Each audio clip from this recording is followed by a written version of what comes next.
Bitcoin started the week near $78,500. By May 6th, it tested the $81,000 to $82,000 range. At first glance, this looks like a simple rally, but the chart tells a more important story.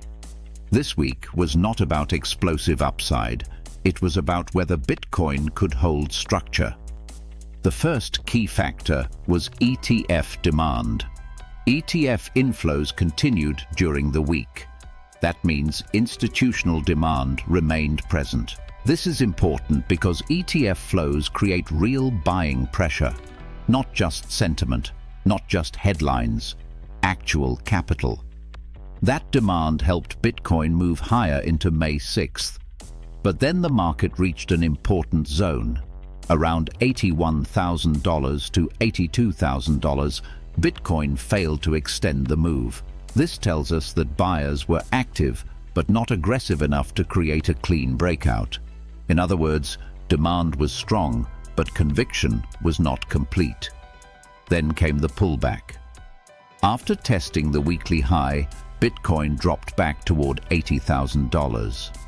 This is where the chart becomes important. A weak market would usually break down from here. But Bitcoin did not collapse. It stabilized near $80,000. That level acted like support.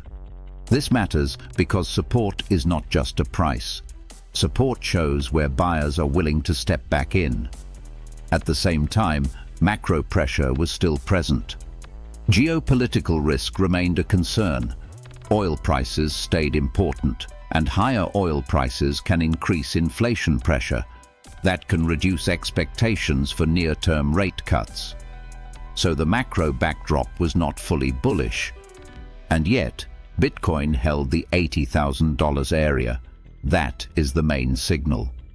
The market was not strong enough to break out cleanly, but it was strong enough to absorb pressure. So the sequence is clear. ETF demand pushed Bitcoin higher. The $82,000 area rejected the move. Macro pressure triggered a pullback.